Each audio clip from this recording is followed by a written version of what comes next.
स्वामी रामदेव हमारे साथ यहाँ इस समय जुड़ रहे हैं और इसीलिए महत्वपूर्ण है क्योंकि ये वो दिन है जब वो जो 25% टैरिफ बढ़ते बढ़ते 50% टैरिफ यूएस की तरफ से किया जाता है और आखिरकार लागू होने का दिन भी आ जाता है। ऐसा लगता है कि एक महाशक्ति दुनिया की जो कोशिश कर रही है भारत को पीछे धकेलने की, लेकिन प्रधानमंत्री इस बात को लेकर कहते हैं कि मैं आश्वस्त हूं, मैं अपने देश के किसानों या अपने देश के लोगों के हित के विरुद्ध कुछ नहीं करूंगा।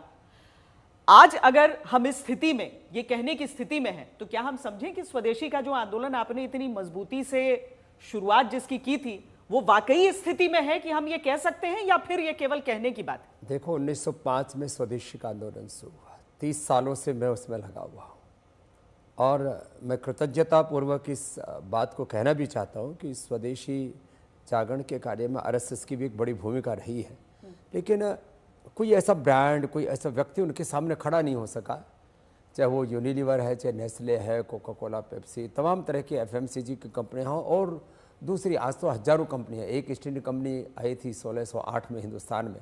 उसके बाद से जो आर्थिक लूट, गुलामी और दरिद्रता का दौर चला, एक तरफ तो आप चाहे वो एग्नोस मेडिसिन की बात करें हैं या ऑक्सफैम इंटरनेशनल की बात करें, वो सब कहते हैं कि 200-250 साल पहले भारत से विदेशी आक्रांताओं ने 100 ट्रिलियन से ज़्यादा लूटी। ये भारत का अतीत का सामर्थ्य, कोई बहुत पुरानी बात नहीं, 18वीं शताब्दी तक की बात रही है। चीन और भारत दुनिया की सबसे ताकतवर शक्तियां थी और आज भी एक जो नया परिदृश्य और नया परिप्रेक्ष्य में न्यू वर्ल्ड ऑर्डर में बनता हुआ देख रहा हूँ। यदि भारत, चीन, रसिया, कुछ मिडिल ईस्ट के देश और यूरोप के कुछ देश साथ आने के लिए तैयार है, यदि सब इकट्ठे हो जाएं तो गांव की भाषा में बोले तो ट्रंप की आज ही ऐसी तैसी कर सकते हैं अमेरिका की। माने जिस तरह से गुंडागर्दी शब्द हम सुनते थे पहले गली कुच्चों में, एक राजनीतिक गुंडागर्दी, एक दादागिरी, एक बहुत बेहुदे तरीके से, कहाँ मोदी जी ने उनका हाथ पकड़ के रखा, अब की बार ट्रंप सरकार के भी नारे दिए, उसको इतना साथ दिया, सारे भारतीयों ने भी उसका साथ दिया, लेकिन एक जिसको कहते हैं बहुत ही गलत व्यक्ति निकला। लेकिन कोई दिक्कत नहीं है, सब भारतीयों में अपरिमित सामर्थ्य, 150 करोड़ का देश है। सारे यदि प्रतिबद्धता के साथ एक संकल्प कर ले, जैसे रोज मोदी जी कह रहे हैं कि सुबह से शाम तक साबुन, शैम्पू, टूथपेस्ट, क्रीम, पाउडर, जो भी कुछ आप यूज कर रहे हो, आज सिंथेटिक दवा, synthetic hair care, dental care, skin care, synthetic कपड़े, सिंथेटिक जूती, चप्पल, उसमें भी उपभोक्तावाद की आंधी में हम ऐसे खो गए कि विदेशी चीज जो है वो हमें लुभावनी लगने लगी। अब हमें ये सोचना पड़ेगा, आज चाहे वो प्राइस की बात हो, क्वालिटी की बात हो, हमारी चीजें किसी से भी कम नहीं। तो हर चीज में जिस दिन हम स्वदेशी का स्वीकार्य कर लेंगे, उस दिन ये सारी विदेशी ताकतें, श्वेता जी, भारत के सामने नतमस्तक होंगी। वो ताकत आज भारत के पास है, वो टेक्नोलॉजी है, वो एफिशिएंसी है, वो प्रोडक्शन कैपेसिटी है और पूरी दुनिया को झुकाने की ताकत। नहीं, यही मैं पूछ रही थी, क्योंकि मैंने जब स्वदेशी आंदोलन से आपको जोड़कर शुरुआत की तो आजादी पूर्व इसकी शुरुआत जरूर हुई, उसे एक सिंबल बनाया गया हमारे अंग्रेजों को वापस भेजने के लिए। आपने स्वदेशी को एक हथियार भी बनाया था, पर उसके बाद आजादी के बाद सब भूल गए थे। पिछले कुछ वर्षों से, पिछले कुछ दशकों से अगर उसे दोबारा आवाज दी गई है, तो आज देश में सब समझना चाहते हैं कि केवल एक नारा है मेक इन इंडिया, या फिर वाकई हकीकत में उसको जमीन पर हमने उतारा। श्वेता जी, आज यदि पतंजलि का ग्रुप टर्नओवर देखें तो पहले लोग मजाक उड़ाया करते थे, आपको पता होगा, जब मैंने 10, 15, 20 साल पहले प्रेस कॉन्फ्रेंसेज की, अरे बोले इस फटीचर बाबा की औकात क्या है, उपेक्षा की, फिर विरोध किया। लेकिन आज लगभग पतंजलि ग्रुप का टर्नओवर की बात की जाए तो लगभग 50,000 करोड़ रुपए का हमारा ग्रुप टर्नओवर है। उसके पीछे मनसा कोई अर्थ को अर्जित करने के लिए नहीं, अर्थ के पीछे भी एक परमार्थ की भावना है कि देश का पैसा देश में और देश की भारत माता की सेवा में लगे, देश के उत्थान में, उत्कर्ष में लगे। उसमें हमने पतंजलि गुरुकुलम, आचार्य कुलम, पतंजलि विश्वविद्यालय से लेकर के, क्योंकि हमारे लिए स्वदेशी मात्र एक प्रोडक्ट नहीं है, ये एक विचार है, ये एक संस्कार है, एक संस्कृति, एक स्वाभिमान है। स्वदेशी शिक्षा, स्वदेशी चिकित्सा, स्वदेशी अर्थव्यवस्था, स्वदेशी खेती, आज खेत खलिहानों पर भी मैनसेंटो से लेकर के पता नहीं कौन कौन सी विदेशी कंपनियां हैं। और अब तो अमेरिका तो यही चाहता है कि उसके सारे कृषि उत्पाद जो है उसका बाजार भारत बन जाए, तो भारत के किसान क्या करेंगे फिर?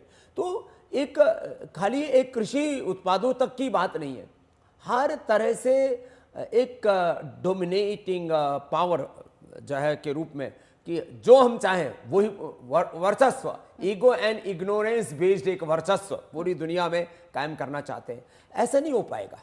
क्योंकि चीन की बात आपने की, चीन हमारा प्रतिद्वंद्वी है इस मामले में या फिर चीन हमारा सहयोगी हो सकता है? देखिए, अब सारी दुनिया में मैंने कहा कसम कस चल रही है कि आखिर अमेरिका की दादागिरी को कैसे तोड़ा जाए। हाँ। वर्ल्ड बैंक, IMF, WTO, सारे UNO, सब पर वो एक तरह से एकाधिकार करके बैठा हुआ है। तो पूरी वैश्विक जो अर्थव्यवस्थाएं हैं, वैश्विक जो ताकतें हैं, उन सबको का प्रत्यक्ष और परोक्ष रूप से नियंत्रण अमेरिका कर रहा है।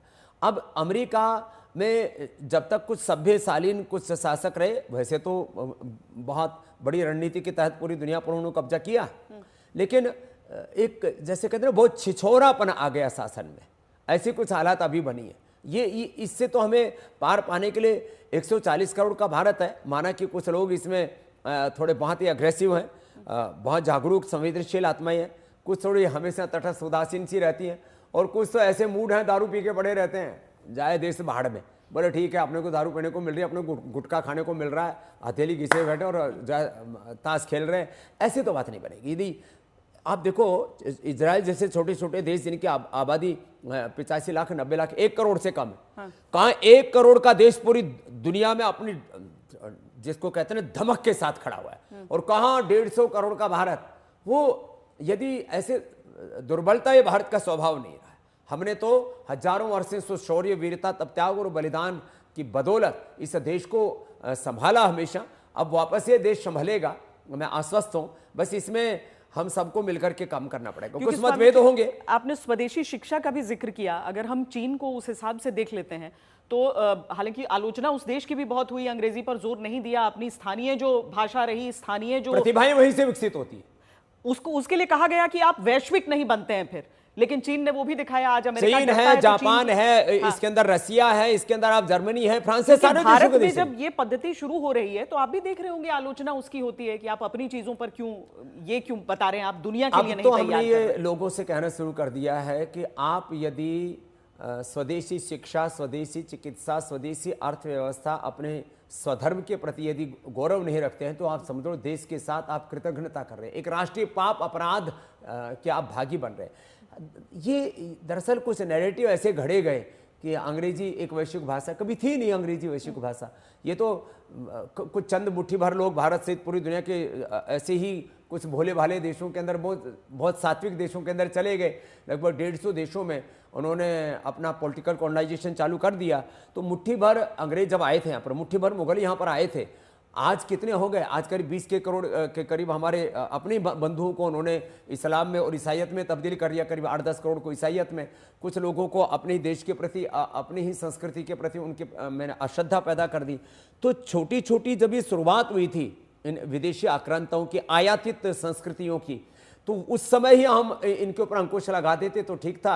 अब हमने तो पूरी ताकत लगाई हुई है कि हमें स्वदेशी शिक्षा, स्वदेशी चिकित्सा, स्वदेशी अर्थव्यवस्था को प्रतिष्ठापित करना ही है। और ये शिक्षा की, चिकित्सा की, आर्थिक की ये गुलामी, ये तमाम तरह का जो उपभोक्तावाद, इसके जगह पर अब ये राष्ट्रवाद का जो स्वर जो है ना जब प्रबल होगा, इसके लिए एक दृढ़ उत्साह चाहिए। कुछ लोग ऐसे ढुलमुल से रहते हैं, उससे तो बात नहीं बनेगी। यदि वैसे ढुलमुल स्वामी रामदेव होता तो मैं तो एक अनपढ़ बाबा के घर में, सरकारी स्कूल में, गुरुकुल में संस्कृत पढ़ करके, मेरी जो मूल मातृभाषा के रूप में मैंने जिस भाषा में पढ़ा, तो मेरी संस्कृत भाषा रही है जी। और आज हम पूरी दुनिया में जाते हैं और पूरी दुनिया में पूरी ठसक के साथ, पूरी धमक के साथ ताल ठोक करके अपनी बात कहते हैं। और पूरी दुनिया के जो जिनका लाखों करोड़ का साम्राज्य, वो इन्वेस्टर्स हैं, वो भी आज मानते हैं कि नहीं, दम है भारत में। यानी भाषा, जो भी भाषा सब सीखिए, लेकिन सफलता की भाषा ही दुनिया समझती है। हम तो अपने बच्चों को 10 भाषाएं सिखाते हैं अपने गुरुकुल में, श्वेता जी। हाँ। 10 भाषाएं। अच्छा। मैड्रिन चाइनीज, स्पेनिश है, फ्रेंच है, इटालियन है, सारी भाषाएं सिखाते हैं।